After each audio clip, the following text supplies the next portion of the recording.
Welcome to the InforMaven AI Update, a podcast for higher education administrators to discuss the practical use of AI and intelligent agents. I'm JD Mosley-Matchett, the founder and CEO of InforMaven, a company that helps you work smarter by harnessing the power of intelligent agents. And this month, our guest is Brian Moynihan, the Director of AI and Automation Projects at Duke University and author of the best-selling book, AI Culture Shift.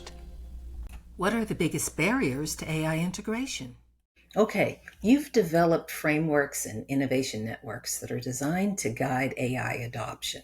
But how do these frameworks help institutions move from theory to sustainable mission-aligned practice? This is one of the frameworks I have, is strategy, humans, operations, and tactics. So you can think about that as strategy, operations, and tactics are like three levels of the same thing, right? With humans all the way around it. So strategy is the big picture. Why do we do what we do? The mission. What is the landscape of what's happening? So in higher ed, we might think of who are the competitors, what are the demographics, what is the shifts in the marketplace, as you might say.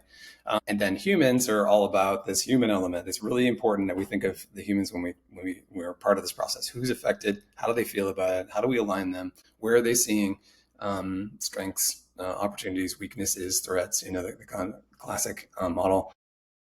And then also, and operations is thinking across teams. How do we use AI across teams? And then tactics is more like how does an individual use it to get what they need to be done? So that's a little bit more like using the tool, getting time on task, maybe with some prompt engineering tricks that can help them a little bit. So when I say this, what I like about the model is oftentimes when people talk about AI, you start like, they're only talking about operations. They're only talking about tactics, or and so for me, what I like about the model is that you're thinking a little bit about strategy, a little bit humans, a little bit operations and tactics, and you're trying to then, with each of the insights you get from one of them, you end up bumping to another one, and you start to align on those ideas, and it starts helping you build a plan around it. So there's other aspects that I would layer in, like innovation networks that I was talking about, something that comes top down. The people at the top are like, okay, everybody go do some AI now, which is sometimes you see CEOs doing. That doesn't work that well. And the bottom up, which is everybody like trying to find people in other parts of the organization doing something and getting something together, but doesn't really have top-down support. That's tough too. I mean, AI is actually kind of a classic because, the number of, I was reading something that like the number of companies that are really using AI for operations is like 1 in 10. But the number of people who are using it for their consumer use is like 4 in 10. So like the idea that the bottom up, that it's kind of like bring your own AI, but they both have real problems. Top down, it's like you have the mission, you have the money, you can tell people what to do, but it's also like this sense of hubris. You understand everything that's happening, all the tensions with your people, and you don't understand necessarily what's happening with the people you serve, your customers, clients, students. But the people on the bottom do understand that, but they don't have necessarily alignment with the mission. They don't have the money. They can't tell people what to do. Mm-hmm. And so when you can find this middle ground where, sponsored by the top, aligned with the mission, with funding and support to get these things done, and the ideas and energy that are coming up from the bottom, or they're seeing tension within their job, within how they can best serve things, to combine those two things together and have like, a bridge, which could be, for instance, programs to pull that together, or, where people submit their ideas for what they could do, pull that together, finding ways of training people that comes out of that center and then reporting back up.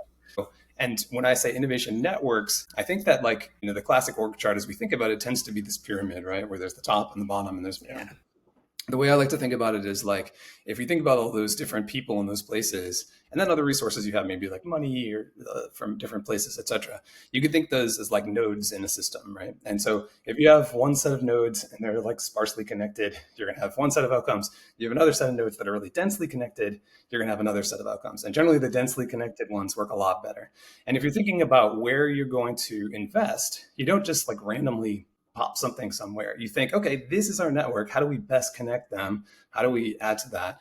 And so I think, roles that I have played and will play in the future have to do with that's the sort of connector role.